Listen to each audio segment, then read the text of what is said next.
పాకిస్తాన్ ఆర్థిక వ్యవస్థ కుప్పకూలింది. వారం రోజుల్లోనే 1000 కోట్ల నష్టం వాటిల్లింది. అంటే ఆఫ్ఘనిస్తాన్ అదేవిధంగా పాకిస్తాన్కి మధ్య జరిగిన యుద్ధం ఏదైతే ఉందో దానివల్ల ఈ వారం రోజుల్లోనే పాకిస్తాన్ 1000 కోట్ల నష్టాన్ని చవిచూసింది. పాక్ ఆర్థిక వ్యవస్థపై కోలుకోలేని దెబ్బ వాటిల్లినట్టుగా తెలుస్తోంది. ఈ దెబ్బ కొట్టింది మరెవరో కాదు, ఆఫ్ఘనిస్తాన్కి సంబంధించిన తాలిబన్లు. ఇక యుద్ధంతో పాకిస్తాన్ షేర్ మార్కెట్లయితే పూర్తిగా ఢమాలయ్యాయి. అలాగే పాక్తో ఆఫ్ఘాన్ వాణిజ్య సంబంధాలు పూర్తిగా బంద్ చేసుకున్నారు. పాకిస్తాన్కు ఆఫ్ఘన్తోనే మెరుగైన వాణిజ్య సంబంధాలున్నాయి. పాక్ ఎగుమతులను పూర్తిగా నిషేధించింది ఆఫ్ఘనిస్తాన్. సరిహద్దులను ఎక్కడికక్కడ మూసివేసింది. తోర్ఖామ్, ఖల్లాచి, గులాం ఖాన్, చమన్ ఈ సరిహద్దులను మూసివేశారు తాలిబన్లు. దీంతో పాకిస్తాన్కు 1000 కోట్ల వరకు నష్టం జరగబోతోంది. నష్టం జరిగినట్లుగా పాక్ అధికారులు కూడా ప్రకటించారు. చిన్న చిన్న వ్యాపారులకు సైతం తీవ్ర నష్టం వాటిల్లింది. పాక్తో వాణిజ్య సంబంధాలు కూడా తెంచుకోవడం వల్ల ఆఫ్ఘాన్కు అంతంత మాత్రమే నష్టం. కాకపోతే పాకిస్తాన్కైతే కోలుకోలేని దెబ్బ పడినట్టుగా తెలుస్తోంది. వారం రోజుల్లోనే 1000 కోట్ల నష్టాన్ని చవిచూస్తోంది పాకిస్తాన్. అయితే ఏ రకంగా చూసినా కూడా పాకిస్తాన్కు కోలుకోలేని దెబ్బ అనే చెప్పుకోవచ్చు. ఎసికాటు పాకిస్తాన్ అదేవిధంగా ఆఫ్ఘనిస్తాన్కు సంబంధించిన యుద్ధం ప్రభావం అయితే పాకిస్తాన్ పైన ఎక్కువగా ఉంది అని చెప్పుకోవచ్చు. వారం రోజుల్లోనే 1000 కోట్ల నష్టం అయితే జరిగింది. పాకిస్తాన్ దొంగ దెబ్బకు ప్రతీకారంగా సరిహద్దుల దగ్గర సైనిక దాడులతో పాటు అటు పాక్ ఆర్థిక వ్యవస్థపై అయితే కోలుకోలేని దెబ్బ కొట్టారు తాలిబన్లు. శాంతి ఒప్పందం ఏదైతే కుదిరిందో దానికి వాళ్ళు శాంతి ఒప్పందాన్ని ఉల్లంఘించి వారు ఏదైతే మళ్ళీ దాడులు జరిపారో ఆఫ్ఘనిస్తాన్కి సంబంధించిన క్రికెటర్స్కి సంబంధించిన బృందం పైన ఏ విధంగా అయితే దాడి చేశారో 3 క్రికెటర్లను కూడా కోల్పోయారు ఆఫ్ఘనిస్తాన్. దాని నేపథ్యంలోనే ఆ ఎఫెక్ట్ అనేది ఇప్పుడు ప్రతీకార చర్య మేము కంపల్సరీగా తీసుకుంటామని తాలిబన్లు ఏదైతే చెప్పారో సో ఆ విధంగానే ఇప్పుడు వారి యొక్క ప్రతీకార చర్యలు ఇంతకుముందు గ్యాస్ పైప్ లైన్ల ద్వారా జరిగింది. దాని ద్వారానే పాకిస్తాన్కు ఎంతో ఆర్థికంగా బాగా నష్టం వాటిల్లింది అని అనుకున్నారు. కానీ ఇప్పుడు అంతకు మించిన ప్రభావం అనేది చూపబోతున్నారు. తాలిబన్ల ద్వారానే పాకిస్తాన్కు ఈ వారం రోజుల్లోనే 1000 కోట్ల నష్టం అయితే జరగబోతోంది. మరి పాకిస్తాన్ ఏ రకంగా దీన్ని అడ్డుకుంటుంది, అసలు ఏం జరగబోతోంది, దీనికి సంబంధించిన పూర్తి డీటెయిల్స్ మా ప్రతినిధి శివ అందిస్తారు. శివ, అసలు ఆఫ్ఘనిస్తాన్కి సంబంధించిన తాలిబన్లు అయితే పాకిస్తాన్ను కోలుకోలేని దెబ్బతీస్తున్నారు. ఏ రకంగా చూసినా అంటే ఇంతకుముందు గ్యాస్ పైప్ లైన్లను బ్లాస్ట్ చేయడం మనం చూసాము. ఇప్పుడు దీనికి సంబంధించి 1000 కోట్ల నష్టం అయితే వాటిల్లో అవకాశాలు ఉన్నట్టుగా సమాచారం అయితే అందుతోంది. మరి ఏం జరగబోతోంది, నెక్స్ట్ పాకిస్తాన్ ఏదైనా చర్య తీసుకునే అవకాశాలు ఉంటాయా? ప్రధానంగా చూసుకుంటే ఈ యుద్ధంతో పాకిస్తాన్ అలాగే ఆఫ్ఘనిస్తాన్ తాలిబన్ల మధ్య నెలకొన్న యుద్ధం వల్ల పాకిస్తాన్ ఆర్థికంగా కూడా ఆర్థిక వ్యవస్థ దాదాపు కుప్పకూలినట్లుగానే ప్రధానంగా కనిపిస్తుంది. వారం రోజుల్లోనే 1000 కోట్ల వరకు కూడా నష్టం జరిగినట్లుగా ప్రాథమికంగా అంచనా వేస్తున్నారు.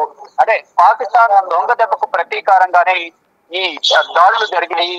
తాలిబాన్ల చేతిలో ఘోర ఓటమి అనేది పాకిస్తాన్ చవి చూస్తుంది అనేది కూడా ప్రధానంగా ఈ యుద్ధానికి సంబంధించిన దాడులు ప్రతి దాడులు చూస్తే అర్థమవుతోంది. అంటే సరిహద్దుల దగ్గర సైనిక దాడులతో పాటు పాక్ ఆర్థిక వ్యవస్థపై కోలుకోలేని దెబ్బను తాలిబాన్లు కొట్టారు.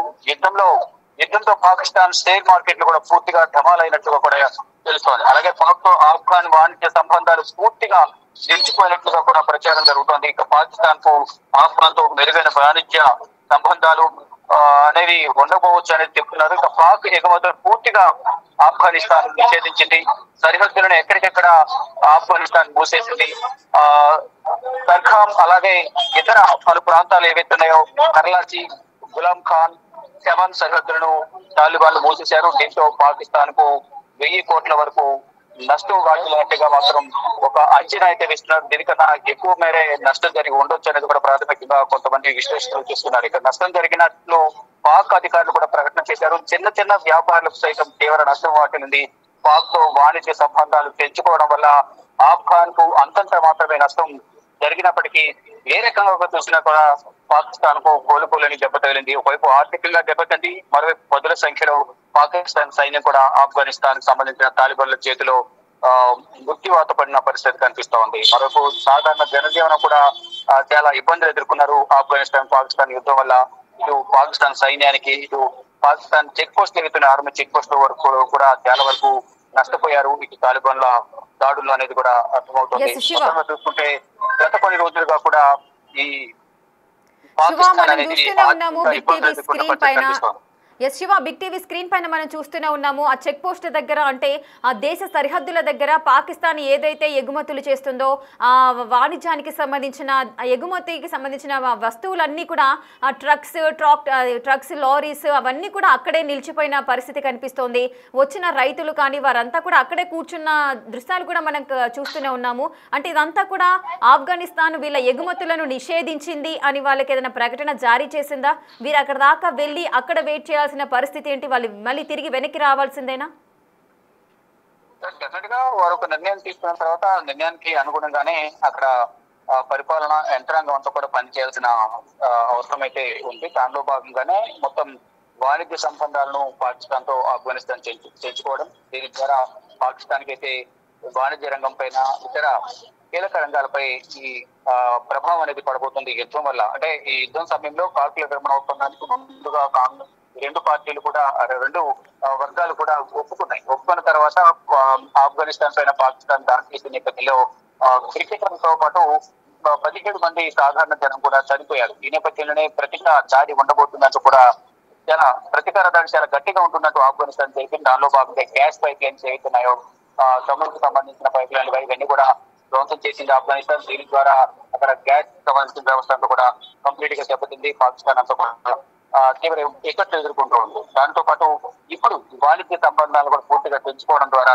ఈ పాకిస్తాన్ కు ఒక షేర్ మార్కెట్లు పడిపోవడం, మరొక వాణిజ్య వ్యాపార లావాదేవీలను కూడా కంప్లీట్ గా పడిపోతున్న నేపథ్యంలో ఇటు పాకిస్తాన్ తీవ్ర ఆర్థిక నష్టాన్ని అనేది చవి చూసింది. దానిలో భాగంగానే ప్రెసెంట్ చూసుకుంటే కనుక ఒక అంచనా వరకు ఇప్పటివరకు వేస్తున్న అంచనా ప్రకారం 1000 కోట్ల వరకు కూడా నష్టం జరిగింది అనేది చెప్తున్నారు. ఇంకా దానికన్నా ఇంకా నష్టం అనేది ఎక్కువగా వాటిల్లో అవకాశం అయితే కనిపిస్తున్నట్టు కూడా చెప్తున్నారు.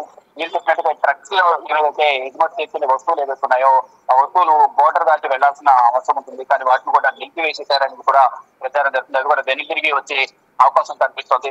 లేదా వాటిని వరకు పంపిస్తారా, లేదా అవి కూడా వెనక్కి తిరిగి రావాల్సి ఉందని కూడా ఇంకా తెలియాల్సింది. కానీ ఇప్పటి వరకు మాత్రం అందుతున్న సమాచారం ప్రకారం వాణిజ్య సంబంధాలు అనేవి కూడా పాకిస్తాన్ తో ఆఫ్ఘనిస్తాన్ ఎటువంటి సంబంధాలు పెట్టుకోవద్దని కూడా ఆఫ్ఘనిస్తాన్ నిర్ణయించినట్లుగా తెలుస్తోంది.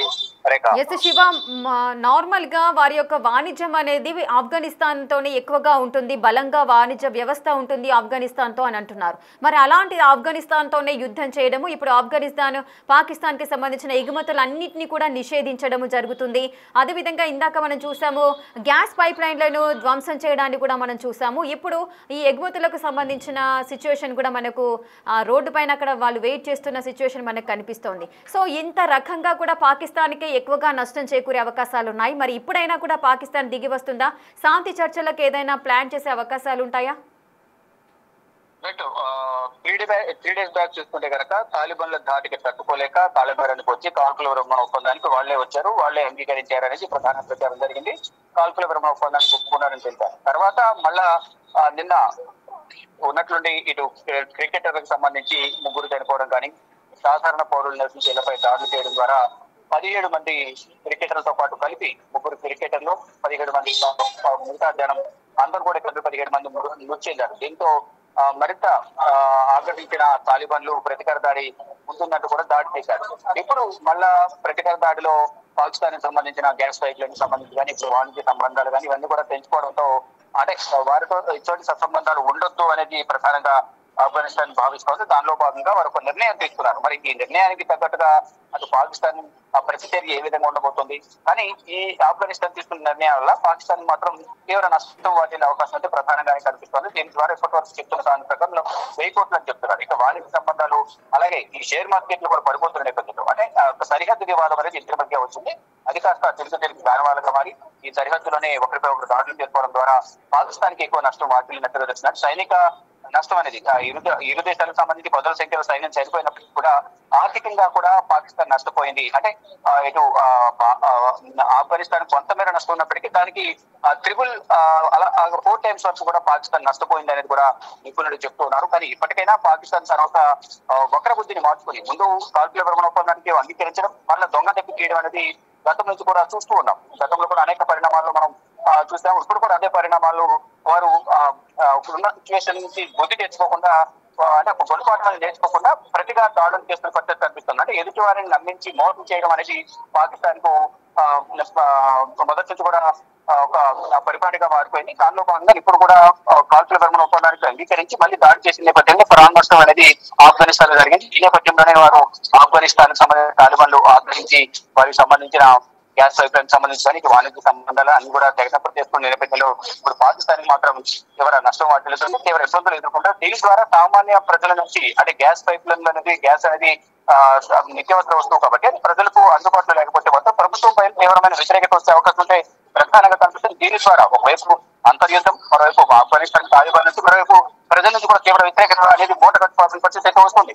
అంటే ఏకపక్ష ధోరణితో అనవసరమైన అంటే ప్రాంతాలకు పోయి దాడులు చేస్తున్నారు. దానివల్ల ప్రజలు సాధారణ జనజీవనానికి ఇబ్బందులు ఎదుర్కొంటున్నారు అనేది కూడా ప్రధానంగా ఇప్పుడు అది కూడా ప్రజల్లోకి తీసుకువెళ్లాలనే ఉద్దేశంతో ఇప్పుడు పైప్ లైన్ సంబంధించి కూడా నిలిపివేయడం కానీ పైప్ లైన్లపై దాడి చేయడం అనేది ఆఫ్ఘనిస్తాన్ ప్రజల నుంచి తీవ్ర వ్యతిరేకత వ్యక్తం అవుతుంది. కాబట్టి ఆ ప్రజల్లో కూడా చర్చ జరగాల్సిన అవసరం ఉంది. కాబట్టి ఇప్పుడు పాకిస్తాన్ కి సంబంధించిన గ్యాస్ పైప్ లైన్ సంబంధించి కానీ చమురుకు సంబంధించి కానీ కొన్ని నిర్ణయాలు తీసుకున్నారు. అంటే చమురు చట్టం నిలిపే విధంగా నిలిచిపోయే అవకాశం కూడా ప్రధానంగా జరుగుతుంది. ఒకవేళ అదే జరిగి కనుక పెట్రోల్ డీజిల్ కొరతతో పాకిస్తాన్ కూడా అల్లాడే అవకాశం అయితే కనిపిస్తుంది. అంటే వాహనదారులు కూడా తీవ్ర ఇబ్బందులు ఎదుర్కొనే అవకాశం ఉంటుంది. కాబట్టి అన్ని రకాలుగా పాకిస్తాన్ ఇబ్బంది పెట్టాలనేది ఆఫ్ఘనిస్తాన్ కూడా చూస్తుంది. అంటే దాడి ప్రతీకారం ఇద్దరి మధ్య జరుగుతున్న నేపథ్యంలోనే ఆఫ్ఘనిస్తాన్ ఇటువంటి నిర్ణయాలు తీసుకుంది. కానీ పాకిస్తాన్ మాత్రం ఈ నిర్ణయాలతో తీవ్ర ఇబ్బందులు ఎదుర్కొనే అవకాశం అయితే ప్రధానంగా కనిపిస్తుంది. మరి పాకిస్తాన్ తదుపరి ప్రతిచర్య ఏ విధంగా ఉంటుంది అంటే మళ్ళా ఈ కాల్పుల విరమణ ఒప్పందానికి సంబంధించి ఇప్పటికే ఖతార్ ఇద్దరి మీద ఒక ఒప్పందానికి కుదురుతుంది. కాబట్టి మళ్ళా ఖతార్ చేతులు పట్టుకుని కాళ్ళు పట్టుకుని మళ్ళా ఆఫ్ఘనిస్తాన్ తో తాలిబాన్కి వెళ్లి ఒప్పందం కుదిర్చి ఎటువంటి దాడులు చేయాలని మాట్లాడుతుందా, చర్చ జరుగుతుందా, ఏం జరగబోతుంది అనేది కూడా భవిష్యత్తులో చూడాల్సి ఉంది. Right, thank you Shiva, thanks for the details.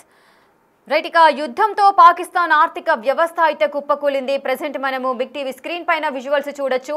Afghanistan కు పాకిస్తాన్ ఏదైతే వస్తువులు ఎగుమతి చేస్తుందో ఆ ఎగుమతులన్నిటిని కూడా నిషేధించింది ఆఫ్ఘనిస్తాన్. వారు ఏదైతే ఎగుమతులు చేస్తున్నారో ఆ వస్తువులన్నీ కూడా దేశ సరిహద్దుల దగ్గర ఏ విధంగా నిలిచిపోయాయో, ఏ విధంగా స్తంభించాయో కూడా మనం చూడొచ్చు. కొన్ని వేల ట్రక్కులు, కొన్ని వందల ట్రక్కులు కూడా అక్కడ నిలుపుదల చేశారు. దాంతోపాటు వచ్చిన అక్కడ కార్మికులు కానీ లేదంటే రైతులు కానీ, సో వీరంతా కూడా అక్కడే ఉన్న దృశ్యాలు కూడా మనం చూస్తూనే ఉన్నాము. సో ఆఫ్ఘనిస్తాన్ సంబంధించిన తాలిబాన్స్ ఏదైతే హెచ్చరికలు జారీ చేశారో ప్రతీకార చర్యలు కంపల్సరీగా ఉంటారు, మీరు మా దగ్గర శాంతి ఒప్పందం కుదుర్చుకున్న తర్వాత కాల్పుల విరమణ ఒప్పందాన్ని పాటించకుండా మళ్ళీ తిరిగి మీరు దాడులు చేయడము, మా దేశానికి సంబంధించిన క్రికెటర్స్ ప్రాణాలు కోల్పోవడం, దీనికి మీరు కంపల్సరీగా దాని యొక్క పెనాల్టీ మీకు ఉంటుంది అని ఏ విధంగా అయితే వారు హెచ్చరికలు జారీ చేశారో ఆ విధంగానే ఇప్పుడు తాలిబాన్స్ ఇంతకు ముందు కూడా మనము చూసాము గ్యాస్ పైప్ లైన్లను ధ్వంసం చేయడము, పాకిస్తాన్కి కూడా అది ఒక కీలకమైన గ్యాస్ పైప్ లైన్లు వాటిని ధ్వంసం చేసిన దృశ్యాలు కూడా మనం చూసాము. ఇప్పుడు ఎగుమతులకు సంబంధించిన అంటే వాణిజ్య సంబంధాలు కూడా పూర్తిగా వారైతే నిషేధించారు. ఆఫ్ఘనిస్తాన్కు పాకిస్తాన్కి సంబంధించిన ఏ ఒక్క వస్తువు కూడా రావాల్సిన అవసరం లేదు, మాకు మీ వాణిజ్యము మీ వాణిజ్య సంబంధాలు మాకు అక్కర్లేదు అంటూ కూడా వాళ్ళు ఖరాఖండిగా చెబుతూ వారు నిషేధించిన సందర్భాలు కూడా కనిపిస్తున్నాయి. అదేవిధంగా ఒక్క వారం రోజుల్లోనే ఏకంగా 1000 కోట్ల నష్టం వాటిల్లింది పాకిస్తాన్కు. ఈ నష్టం వాటిల్లింది అని పకడ్బందీ నష్టం వాటిల్లిందని ప్రజాఘటంగా కూడా వాళ్ళు కూడా బయటికి చెప్పిన సందర్భాలు ఉన్నాయి. పాకిస్తానే ఒక స్టేట్మెంట్ కూడా రిలీజ్ చేసింది, మాకు నష్టం జరిగింది అంటూ కూడా పాకిస్తానే ప్రజలకందరికీ తెలిసే విధంగా ఒక స్టేట్మెంట్ అయితే పాస్ చేసింది. సో మరి దీనివల్ల ఆఫ్ఘనిస్తాన్కి ఎటువంటి నష్టం లేదా అంటే వారికి కూడా నష్టం జరుగుతుంది, కానీ అంతంత మాత్రంగానే వారికి నష్టం జరుగుతుంది. అంటే పాకిస్తాన్తో కంపేర్ చేసుకుంటే ఆఫ్ఘనిస్తాన్కు చాలా తక్కువ నష్టం ఉంటుంది కాబట్టి సో వారికి ఎటువంటి ప్రాబ్లం ఉండదు అని వాళ్ళు అనుకుంటున్నారు. కానీ పాకిస్తాన్కి మాత్రము ఆ ఎగుమతులన్నింటినీ కూడా నిషేధించడం వల్ల వారికి కొన్ని వేల కోట్ల నష్టం అయితే జరిగే అవకాశాలు కనిపిస్తున్నాయి. మరి ఇంకా ముందు ముందు ఏం జరగబోతుంది, మరి ఇప్పటికైనా కూడా పాకిస్తాన్ కాళ్ళ బేరానికి వచ్చి మళ్ళీ కాల్పుల విరమణ ఒప్పందానికి మళ్ళీ సంతకాలు ఏదైనా చేసే అవకాశాలు ఉంటాయా, మరి ఏ విధంగా ఈ సమస్యను పరిష్కరించుకుంటాయి, మళ్ళీ ప్రతిదాడులు ఏదైనా చేసే అవకాశాలు ఉంటాయా, మరి ఏం జరగబోతుంది అనేది కూడా తెలియాల్సిన పరిస్థితి ఉంది.